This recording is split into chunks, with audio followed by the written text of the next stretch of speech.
It was a cloudy Thursday morning in Sacramento, California, and courtroom 3B of the county courthouse was packed with reporters, legal aides, and curious observers. The trial of Marcus Leland, a former K-9 officer turned suspected drug trafficker, had gained statewide attention. Police had uncovered a multi-million-dollar narcotics operation tied to his private security firm, and rumors were swirling that bigger names were involved. The atmosphere in the room buzzed with silent tension as people scribbled notes and waited for the next witness to take the stand. Among the crowd sat Emily Hayes, a soft-spoken mother in her late 20s with chestnut hair pulled back into a bun. She wasn't there because she knew Marcus or because she was invested in the outcome of the trial. She was there simply because she couldn't afford childcare that day. Her 3-year-old daughter, Lily, sat quietly in her lap, hugging a pink stuffed bear, twirling its ear with one tiny finger. Emily had always taught Lily to be observant, but also respectful. She whispered softly into her ear before the proceedings began. "We're just going to watch, okay? No talking, sweetheart." Lily nodded with wide, curious eyes. The judge entered, and everyone rose. The defense and prosecution delivered updates on evidence. A few more witnesses were lined up. It seemed like it would be just another day of motions and arguments, until the bailiff announced the entrance of the K-9 unit. All rise for Officer Nelson and K-9 Rex. A murmur rippled across the room. Everyone had heard about Rex, a highly trained German shepherd with multiple narcotics busts to his name. What most didn't know, however, was that Rex had once been handled by the defendant himself, back when Marcus was a respected K-9 trainer. When Marcus lost his license over suspicious activity and policy violations, Rex was reassigned to another handler. But dogs have long memories, and Rex's return to this courtroom wasn't just for demonstration. It was part of the prosecution's subtle tactic to rattle Marcus. Without a direct confrontation, the large dog entered the courtroom. With calm precision, sniffing methodically around the perimeter as part of a routine sweep. Officer Nelson gave a short nod to the judge and began the demonstration, showing how Rex could detect hidden substances and react without command. Then, something strange happened. Lily, who had been quiet the entire time, suddenly stiffened in her mother's lap. Her eyes locked onto Rex as if she'd seen a ghost. Emily noticed the shift instantly. "What's wrong, honey?" she whispered, brushing the child's bangs from her forehead. But Lily didn't respond to her mother. Instead, her tiny arms slowly raised. She pointed directly at the German shepherd standing in the middle of the courtroom. "That dog," Lily said, her voice louder than anyone expected. "That dog was in the basement." The entire room fell into an unnatural silence. Heads turned toward the child. Even Officer Nelson paused mid-sentence, glancing from Rex to the little girl. Emily's eyes widened. "Lily, what are you talking about?" she whispered with growing alarm.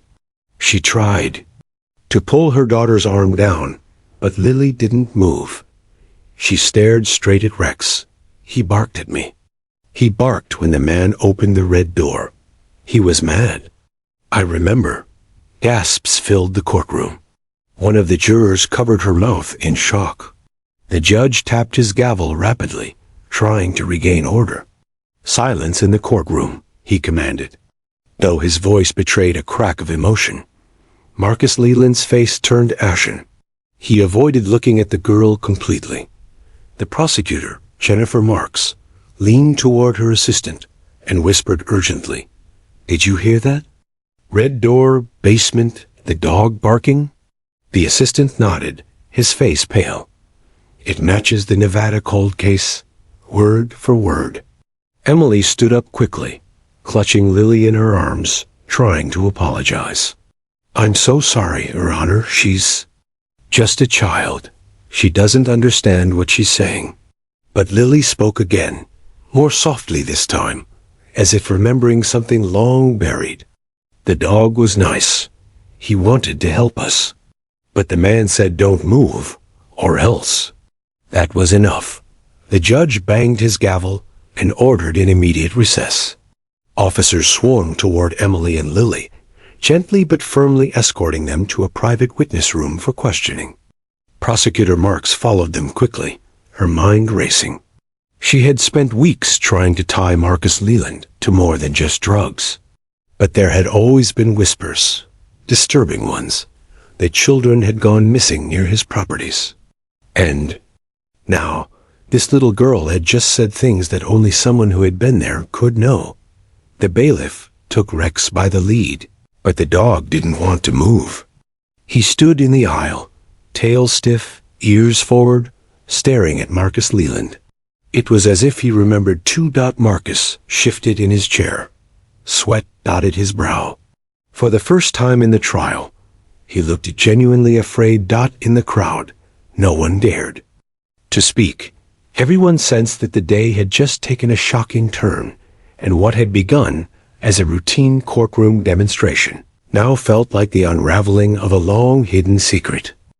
In the secure witness room just down the hall, Emily held Lily tightly on her lap as officers gathered outside. Prosecutor Jennifer Marks entered the room briskly, carrying a notepad and a strange expression, a mix of disbelief, urgency, and curiosity. She sat down gently in front of them, trying not to alarm the child. "Emily," Jennifer said softly, "I know this is frightening, but I need to ask a few questions. I think your daughter remembers something important. Something real." Emily looked overwhelmed. "She's 3. Sometimes she makes things up. She's never even seen that dog before. How could she know anything?" Lily, unaware of the growing storm around her, was humming to herself and rocking her stuffed bear. But then she stopped suddenly and looked at Jennifer. "The red door was loud when it closed," Lily said. "The man had a mean voice." Jennifer's breath caught. "What man, sweetheart?" she asked gently. Lily looked at her. "The one who had the whistle. He told Rex to be quiet. But Rex didn't want to listen. Rex wanted to bark." Jennifer exchanged glances with the security officer standing behind her. That detail, the whistle, had never been released publicly.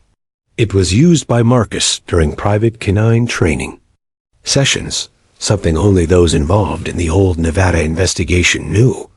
Emily looked horrified. "What is she talking about? What red door? What man?"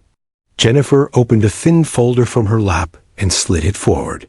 It contained a photo of Marcus Leland in his younger days, taken during his time as a licensed dog trainer. "Emily, has Lily ever seen this man before today?" Emily shook her head. "No, not that I know of." "Why?" Jennifer took a deep breath. "Because this man used to work in Nevada. Years ago, authorities suspected him of more than drug crimes. There was an incident involving missing children. One child said something about a red door in the basement, but the case was dropped for lack of evidence." Emily's face paled. "Are you saying Lily, my Lily, was there?" Jennifer didn't answer immediately. She stood and stepped out of the room to speak with a court-appointed child psychologist who had just arrived. Moments later, she returned with her. "Mrs. Hayes," the psychologist said calmly, "I'd like to ask Lily a few questions using picture cards and play therapy. Would you feel comfortable staying while we do that?" Emily nodded hesitantly. She had a knot growing in her stomach. Lily was given crayons and paper. The psychologist asked her to draw a house. Lily drew a square with a red door. "What's behind the red door?" the psychologist asked softly. Lily answered without hesitation. "The stairs go down. It's dark.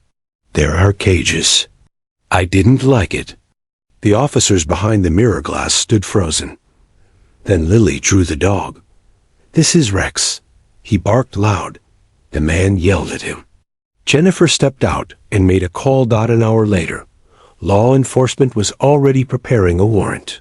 Marcus Leland's former Nevada property long since sold to a shell company, had never been fully searched after the cold case was closed. But now, with testimony from a child who'd never been told anything about it, they had what they needed. Back in the courtroom, the air was tense. Jurors whispered. News reporters crowded outside, hungry for any update. Marcus sat stiffly in his chair, pale and motionless. His lawyer tried to brush off the incident as a coincidence, just a child imagining things. But when Officer Nelson entered with Rex and took his seat, something happened that chilled everyone. Rex looked at Marcus, ears twitching, and growled. Low and steady, Dot. It wasn't aggression. It was recognition. Control your dog, Marcus muttered under his breath. But Nelson didn't command Rex to stop. Instead, he stood silently and let Rex stare. The dog's instincts couldn't be faked. Meanwhile, in Judge Ramirez's chambers, Jennifer delivered her findings. She showed the red door drawing, the matching cold case descriptions, and the psychologist's initial evaluation. She remembers details only someone who was there could know, she said. We believe Marcus may be tied to something much darker than drug trafficking. The judge sat in stunned silence. If this is true, he finally said, then your witness might have just unlocked one of the state's most disturbing cold cases. A decision was made. Court would resume with this new development entered into evidence. Jennifer returned to the courtroom, and all eyes followed her every move. Dot as she stood to address the court. She turned toward the jury.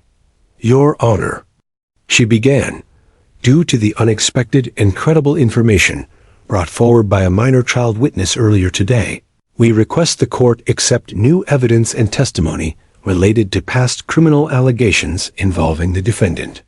Marcus's lawyer stood immediately. Objection. Hearsay from a toddler? This is a desperate tactic.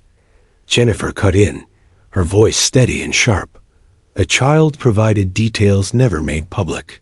She identified the defendant by name and voice. She knew about the red door.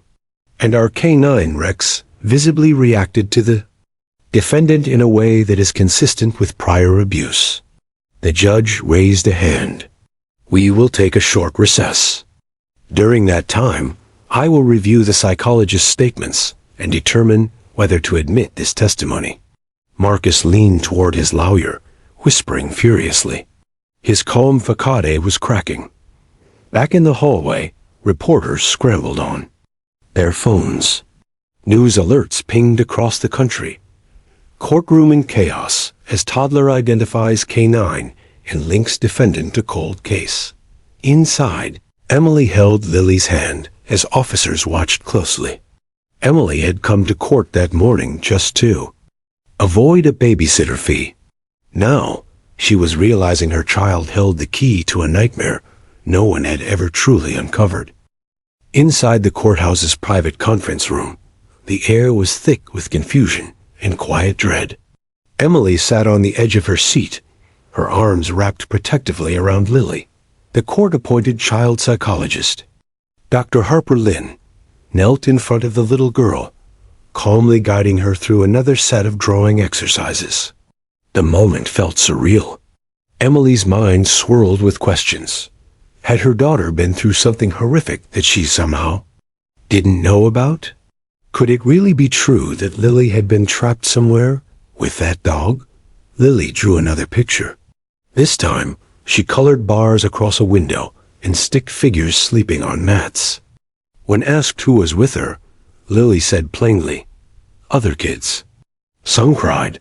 One boy had no shoes. Dr. Lynn's pen paused. That detail matched a missing child case from 2021, an unsolved file where a barefoot boy disappeared from a grocery store parking lot. The mother had said he didn't like shoes. The media had mentioned it once. But how would Lily know that? Jennifer Marks, standing near the one-way mirror, turned toward the lead detective. That's our link. She's been in that basement. Emily leaned forward. I don't understand. How could this happen to my daughter? I adopted her when she was 2. Her file said nothing about any trauma or prior abduction. Jennifer spoke gently. Emily, there's a possibility your daughter was part of a sealed recovery operation. Some children are rescued without full case files disclosed, especially when their captors are connected to organized crime. If Marcus had helped, there may have been a cover-up. Emily's hands trembled. So you're saying she was kidnapped before I ever got her? We don't know everything yet, Jennifer said, but we do know that what Lily is remembering aligns perfectly with an old Nevada case involving Marcus. And her connection to the dog makes it all the more real. Back in the courtroom, the judge returned from his chambers. His face looked strained, as though he had aged 10 years in the span of an hour. He sat down slowly and adjusted his glasses before speaking. Court will reconvene, Judge Ramirez announced. I have reviewed the psychologist's preliminary evaluation and the supporting visual evidence. I am authorizing the admission of this child's testimony through supervised transcript and clinical analysis, not direct examination. The defense lawyer shot to his feet. Your Honor, this is unprecedented, allowing a toddler's fragmented memories to taint a federal drug trial? Judge Ramirez raised a hand. You will have your chance to respond, Mr. Kelly, but this court will not ignore credible testimony, simply because it comes from a child, especially when corroborating physical evidence is mounting. Jennifer stood calmly. We have reason to believe the property once owned by the defendant may contain evidence of child endangerment, illegal confinement, and potential human trafficking. A search is already underway. The jury looked stunned. Some leaned forward in their seats. Others exchanged glances, trying to grasp the gravity of what was unfolding.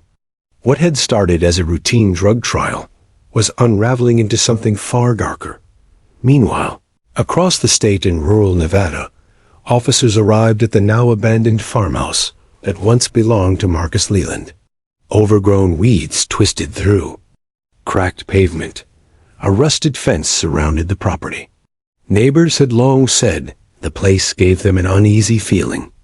No one had dared to explore beyond the property line since it was sold. Inside, officers moved carefully. It took less than 15 minutes to find the basement, a hidden door beneath a trapdoor in the kitchen, cleverly disguised with plywood and dust. The stairwell beneath led to a locked chamber. The smell hit them first. Mold, decay, something faintly metallic. What they found confirmed every word Lily had said. A dim basement, its walls reinforced with soundproof padding, rusted. Cages, some child-sized. Old stuffed animals tossed in corners. A red metal door, scratched on the inside. Collars with names etched into them, including one that said, Rex. Back in the courtroom, a call came into Jennifer's phone. She stepped out and answered. Confirmed, said the officer. Basement found. Cages match previous photos. One collar is labeled Rex. Blood samples already being collected. We're calling in forensics and child trafficking investigators now. Jennifer whispered a thank you and hung up. She looked at the phone for a moment, then turned and walked back into the courtroom. Her face was pale, her hands clenched. She approached the bench. Your Honor, she said, voice trembling slightly, we have confirmation from Nevada law enforcement. The basement exists. The collar exists. Blood evidence is present. It matches details Lily provided today. Gasps filled the courtroom. Again, a woman in the back burst into tears. One of the jurors covered his mouth. Even the stenographer stopped typing for a moment. The judge sat motionless, absorbing it all. Then he turned to Marcus Leland. Mr. Leland, do you wish to make a statement at this time? Marcus sat in silence, sweat trickling down the side of his face. He shook his head. His lawyer leaned in. Say nothing, he whispered. Jennifer walked over to Rex, who stood calmly near Officer Nelson. She knelt down and gently placed a hand on the dog's collar. He leaned into her touch, "You remember, don't you?" She whispered. "You were there too." Rex didn't bark or growl, but he stared, unwavering, at Marcus. A storm had begun to brew inside the walls of that courtroom. And all because a little girl had seen something in a dog's eyes and remembered what everyone else had tried to forget. The wind howled through the Nevada flatlands as law enforcement marked off the perimeter on Marcus Leland's former property. The place looked like time had forgotten it: cracked wood siding, vines creeping up the walls, and boarded windows. It was hard to believe this eerie, rotting house could hold the secrets of such monstrous crimes. But now, the entire country was watching. Federal investigators, child welfare agents, and forensic teams were on site. They had one goal: to confirm that Marcus Leland had been hiding something far worse than narcotics. The red door in the basement was real. It wasn't just a child's invention, nor a coincidence. Officers found it at the bottom of a narrow stairwell beneath the kitchen, sealed from the outside with heavy bolts.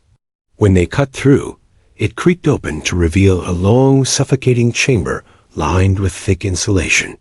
There were faint claw marks on the walls, both animal and human. And against one corner sat a child's mattress, covered in dust and fraying fabric. A tiny blue shoe was still tucked under it. The cage doors inside had numbers stenciled on them. Investigators counted at least 6, 3 large, 3 small. In the center of the room was a table with old leashes, food bowls, and a stack of what looked like reward stickers: gold stars, smiley faces, and faded "good job" labels. Detectives took photo after photo, documenting every inch. The air was stale and damp. Some officers had to step outside to breathe. None of them spoke loudly. What they were seeing didn't need words. In the far corner, they found the most chilling piece of evidence yet: a dog collar labeled Rex, half buried under a pile of chains. Dried blood was caked along the inside edge. Forensics confirmed it matched the same collar shown in K-9 unit logs from when Rex had gone missing for 6 weeks, supposedly lost in training. He hadn't been lost. He had been kept here. Used. Just like the children. Back in Sacramento, Jennifer Marks received the forensic team's report via secure email. She didn't speak for several minutes after reading it. She simply stared at her monitor, lips pressed tightly together, then closed the screen and stood. "Set up an emergency session with Judge Ramirez," she said to her assistant. "We're no longer just dealing with circumstantial evidence. This is real, and it's horrifying." Inside the courthouse, the jury had returned to their box, awaiting the next session. Spectators lined the back rows, their whispers stilled by the gravity of what had begun to unravel. Judge Ramirez returned, his face even more stern than before. His gavel struck once. "This court has received new evidence from Nevada law enforcement," he began. "The physical location described by the minor child exists, and the interior matches prior accounts from unsolved missing persons cases. In light of this, the court will expand the trial's scope to include potential child endangerment and human trafficking charges, pending further investigation." Marcus Leland did not react. He sat stiffly, hands folded on the table, his eyes never lifting. His attorney, pale and visibly shaken, requested a recess. Denied. Jennifer stood and approached the front of the court. "I would like to call Officer Nelson back to the stand," she said. The K-9 officer stepped forward. Rex followed closely, calm but alert. When they reached the front, Jennifer turned toward him. "Officer Nelson," she said, "can you confirm that K-9 Rex had once been reported missing under Marcus Leland's supervision?" "Yes, ma'am," he replied. "He was off-grid for 43 days during a reassignment. At the time, it was classified as a miscommunication during transfer. And during that time, was there any record of injury or trauma when he returned?" Nelson nodded solemnly. "Rex was jumpy, unusually reactive to confined spaces. He wouldn't go near basements for months. We had to retrain him slowly. Jennifer walked over to Rex. She crouched, speaking softly. "Rex, come," she said. Rex rose and walked with her slowly toward the defense table. Marcus stiffened. "Sit." Rex obeyed. "Stay." Then Jennifer turned and pulled from her pocket a small metal whistle, the same model Marcus had used during training. It had been submitted into evidence. She blew it once. Rex's head tilted. And slowly, his eyes locked onto Marcus. His body tensed, hackles raising. A low, guttural growl escaped his throat. He didn't bark, but the message was clear. He remembered. The courtroom sat in frozen silence. "Thank you," Jennifer whispered and returned to the front. Judge Ramirez turned toward Marcus. "Do you still wish to maintain your plea of not guilty?" he asked. Marcus didn't answer. His lawyer nudged him. "Marcus, say something." Marcus's jaw clenched. His lips moved faintly. "I have nothing to say." Jennifer turned to the jury. "Ladies and gentlemen, this isn't just about drugs anymore. It's about children, about terror, about how someone used his authority, his training, and even this very animal to control and torment innocent lives." In the back of the courtroom, Emily sat with Lily cradled in her lap. The child had fallen asleep, unaware that her bravery had helped unlock horrors that had long been buried. Emily stroked her daughter's hair and watched as the courtroom, once focused on drug charges, began to transform into a theater of justice for victims who never got to speak. Not until now. The next morning, the courthouse was surrounded by flashing cameras and news vans. The story had already spread nationwide. Headlines read, "Toddler testifies in courtroom, links ex-K-9 officer to child trafficking. Rex the hero dog remembers. Chilling basement discovery stuns investigators." Reporters waited outside, desperate for updates. Inside, the courtroom filled quickly, with every seat taken. The public had caught on to the horrific truth. Marcus Leland wasn't just a disgraced officer. He might be a child predator who used his dog and badge as weapons. Emily arrived with Lily held close. The child seemed calmer than before, but her eyes still wandered every time she heard a dog's bark or saw flashing lights. She didn't fully understand what was happening, but she could feel the weight of it. So could everyone else. As the judge entered, the room fell into heavy silence. Court is now in session. Prosecutor Jennifer Marks rose, her face calm, but her voice carried new urgency. "Your Honor, with your permission, I would like to present transcripts from the child psychologist session with Lily Hayes, as well as introduce additional witness testimony." Judge Ramirez nodded. "Proceed." Jennifer turned to the jury. "Ladies and gentlemen, what you are about to hear is raw. It's real. And it may be difficult." She pressed a button on the audio system. A recording played. The soft voice of a child echoed through the room. "He said don't make noise. He told Rex to bark at us if we moved. Rex didn't want to. Rex cried too." A gasp rippled through the courtroom. A woman in the gallery covered her face. One juror blinked rapidly, trying to compose himself. The defendant, Marcus, didn't move. He just stared at the table, jaw clenched. Jennifer paused the audio and continued. The child also stated she saw other kids in the room. And one specific detail that stood out. She mentioned a red bucket filled with candy, something to keep them quiet. "Our team found that same bucket in the basement yesterday." She handed the photo to the judge, then to the jury. "This isn't imagination. This isn't coincidence. This is memory trauma repressed until it saw the one thing that brought it back. That dog." Rex, sitting quietly beside Officer Nelson, watched the courtroom with calm eyes. His stillness seemed to radiate more power than barking ever could. Then the defense attorney rose. "Your Honor, this has become a circus. We were brought here on drug trafficking charges. Now we're allowing a toddler to derail the justice system?" Jennifer snapped back. "The only thing that's been derailed is your client's plan to walk free." The judge slammed his gavel. "Enough. Let's proceed." That's when Jennifer dropped the biggest blow yet. "We also have video footage recovered from the basement's hard drive. It had been hidden beneath the floorboards. The footage contains timestamps and visual evidence of at least 4 children being kept in that space. One of them matches Lily Hayes' adoption photo." The courtroom erupted. People stood shouting in disbelief.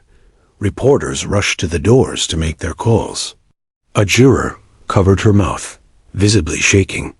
Emily gripped Lily tightly, tears falling down her cheeks as she realized, undeniably now, her daughter had truly been there. And no one had told her.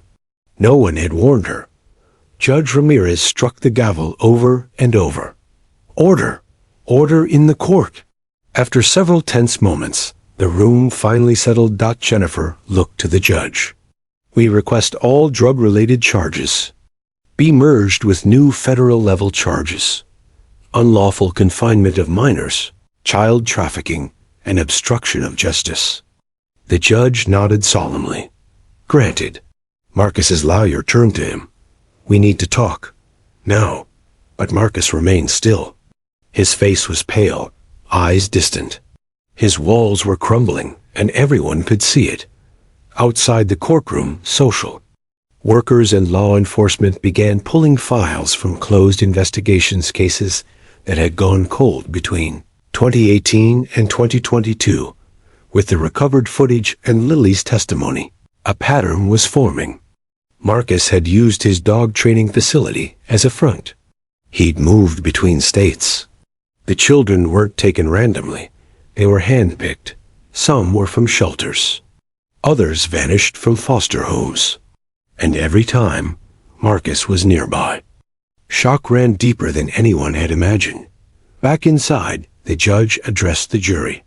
"We will now enter a recess to allow the court to process new evidence and determine next steps for expanded prosecution." As the courtroom emptied slowly, whispers filled the air. "That poor little girl? Did the dog really remember? What else is he hiding?" In a hallway just outside the chamber, Jennifer Marks leaned against the wall, exhausted. Her assistant approached. "They just confirmed something else," he said. "One of the kids on the video, he's still missing. He's never been found." Jennifer exhaled slowly. "Then we don't stop until every child in those videos is identified. We owe them that much." Just down the hallway, Emily sat with Lily in her lap, waiting for a ride home. She looked at her daughter with heartbreak and awe. "You're so brave," she whispered. "You didn't even know it. But you saved others today." Lily hugged her tightly, resting her head on her mother's shoulder. Inside the courtroom, Rex was still sitting in front of the defense table, watching, waiting, loyal to the end, but not to his former handler. He had chosen the side of truth. In that moment, the nation realized justice wasn't just coming. It had already arrived, carried on the shoulders of a dog's loyalty and a little girl's memory. In the courtroom's quiet aftermath, most people couldn't stop talking about Rex. Reporters called him a hero, while others dubbed him the K-9 whistleblower. But for those who had worked alongside the dog, his behavior was far more than unusual. It was remarkable. Rex had never growled in a courtroom before. Trained to remain calm even under gunfire, his reaction to Marcus was emotional, instinctual, and deeply telling. Experts across the country took interest in how a dog could recall not just locations or smells, but trauma. Officer Nelson, Rex's current handler, had worked with the dog for nearly 2 years.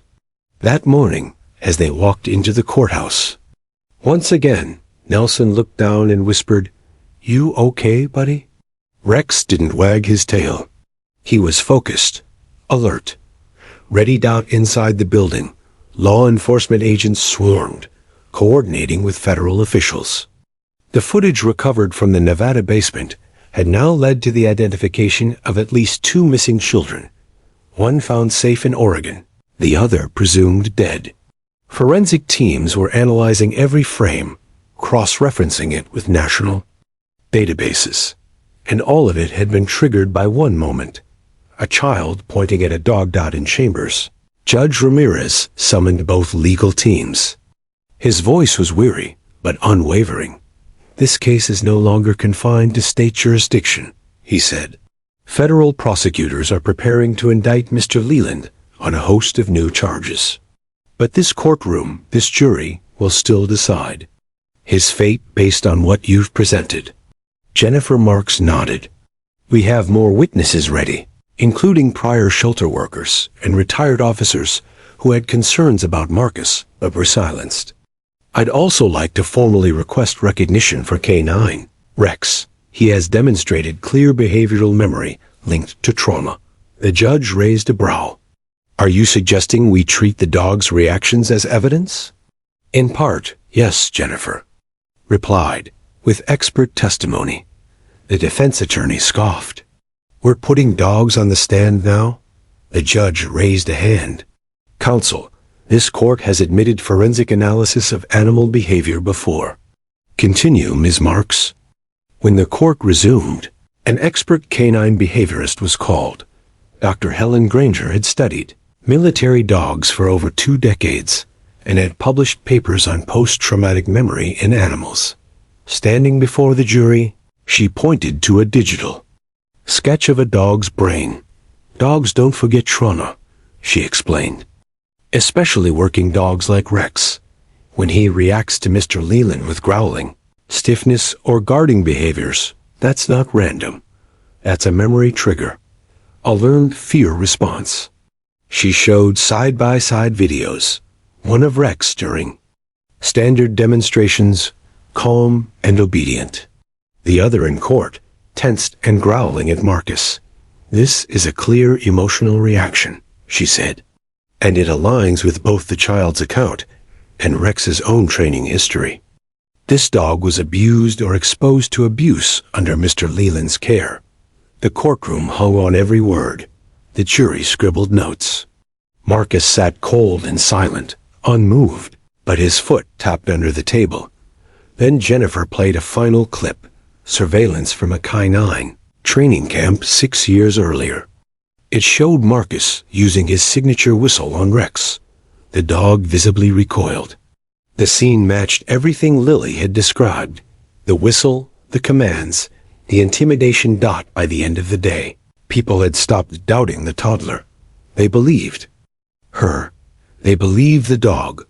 Outside the courtroom, protests had started. Advocates for missing children and survivors of abuse held signs demanding deeper investigation. Social media erupted with messages like #JusticeForLily, #RexRemembers, and #UnsealTheFiles. Politicians weighed in, calling for reforms to how adoption, records, and sealed case files were handled. That evening, Jennifer returned home briefly, her phone buzzing nonstop. She stood in her kitchen, watching the local news replay clips from court. And what began as a standard drug trafficking trial has now exposed a multi-state network of child exploitation, with one toddler and one dog at the center. She sat at the table, letting the words sink in. She'd been a prosecutor for 10 years. She had never seen a case like this. So raw, so unexpected, and yet it all made sense. Marcus had hidden in plain sight, using his credibility as a former K-9 officer to mask his crimes. The dogs he trained were just another tool to manipulate and control. But Rex had turned on him. He had remembered. The next morning, Marcus requested to speak to his attorney alone. He was agitated, pacing the holding cell. They'll never let me walk now, he hissed. The girl, the dog. They were supposed to forget. His lawyer watched him carefully. You really thought a 3-year-old wouldn't remember? I trained her to forget, Marcus snapped. His lawyer froze. You're saying she was one of yours? Marcus realized, too late, that he'd revealed more than he meant to. Hours later, the lawyer submitted a formal motion to the court, requesting to be removed from the case, citing irreconcilable ethical conflict. Word spread quickly. Inside the courtroom, the energy had shifted. Marcus wasn't just the accused anymore. He was unraveling, and everyone could see it. When the judge asked if the defendant would like to speak, Marcus stood slowly. For the first time, he looked around the room, at the jurors, at Emily and Lily, and finally, at Rex. I didn't think anyone would remember, he said. It wasn't a confession. But it wasn't a denial either. It was fear. Rex rose to his feet as if on instinct. He didn't growl this time. He didn't bark. He just stared, because he did remember. The courtroom was tense. Every eye locked on Marcus Leland as he stood, visibly trembling. For weeks, he had maintained his silence, hiding behind his lawyer's defenses and a wall of denial. But today, something had shifted. The mounting evidence. The basement discovery, Lily's testimony, Rex's undeniable reactions had broken the dam. Marcus's voice was low, barely audible. I never wanted to hurt them, he said, his eyes darting nervously between the jury and the judge. I thought, if I kept them quiet, no one would come looking. His words hung in the air, chilling everyone present. Emily gripped Lily's hand tightly, tears streaming down her cheeks. Lily looked up at her mother, wide-eyed but silent. The judge leaned forward. Mr. Leland, are you admitting to the charges of unlawful confinement and child trafficking? Marcus swallowed hard. Yes, Your Honor. The courtroom erupted. Some gasped, others sobbed quietly. Jennifer Marks exhaled slowly, relief washing over her. After months of painstaking investigation, justice was finally within reach. Marcus began to recount details he had kept buried, how he had manipulated his position as a K-9 trainer to lure vulnerable children, how the basement had been his prison for those too afraid to speak, how Rex, the dog, had been both his weapon and his secret shame. I trained Rex to intimidate them, Marcus said, but he never wanted to hurt anyone. That's why he growled. That's why he remembered. Officer. Nelson nodded solemnly from the stand. Rex showed signs of trauma for months after he was reassigned. He was nervous around confined spaces, and he barked only when something was wrong. As Marcus spoke, prosecutors introduced more evidence, surveillance footage, victim statements, and forensic results linking Marcus to other unsolved disappearances. The child trafficking ring he'd operated was larger than anyone expected. More victims were still missing, and some were believed to have been sold across state lines. Outside the courtroom, news outlets were abuzz. Social media campaigns pushed for immediate action, and victims' advocates called for reform in the system that had allowed Marcus to operate for so long. Inside, the judge allowed a recess to give everyone a moment to process. Emily took Lily's hand and whispered softly, "You're so brave. You helped so many kids today." Lily nodded solemnly, not fully understanding but sensing the importance. When court resumed, the prosecution outlined a plea agreement in exchange for Marcus's full cooperation. He agreed to help locate the remaining victims and provide information on his accomplices. In return, the charges would be consolidated, but the sentence would remain severe. Marcus's lawyer protested, but the judge accepted the deal. The focus had shifted from punishment alone to rescuing those still trapped in shadows. Rex, meanwhile, was hailed a hero. The K-9 unit officially retired him from service and began a rehabilitation program to heal the trauma he'd endured. They Dog was placed in a loving home with Emily and Lily, symbolizing a new beginning. Months passed. Thanks to Marcus's cooperation, law enforcement freed multiple children, reuniting them with families and providing counseling. The court hearings expanded into a larger investigation, targeting human trafficking networks across the country. Throughout it all, Lily's innocent words, the red door, the whistle, the basement remained a haunting reminder of how truth can come from the most unexpected places. One afternoon, Jennifer visited Emily and Lily's home, bringing gifts for the little girl and updates on the ongoing investigation. Emily smiled tiredly. "I never imagined my daughter would be part of something this big," Jennifer nodded. "Sometimes the smallest voices carry the loudest truths." Lily looked up from her coloring book and smiled shyly at Jennifer. "You're a hero," Jennifer said gently. Lily grinned. Rex helped too. And in the quiet moments that followed, a bond formed between a child, a dog, and the justice that had finally arrived. Months after the courtroom drama, the once harrowing story of Marcus Leland, the former K-9 officer turned criminal, was now a beacon of hope. The nation had watched as a toddler's innocent words and a dog's instinctive memory shattered a ring of human trafficking and abuse. What followed was not just justice, but healing. Emily stood in her living room, watching Lily and Rex play in the backyard.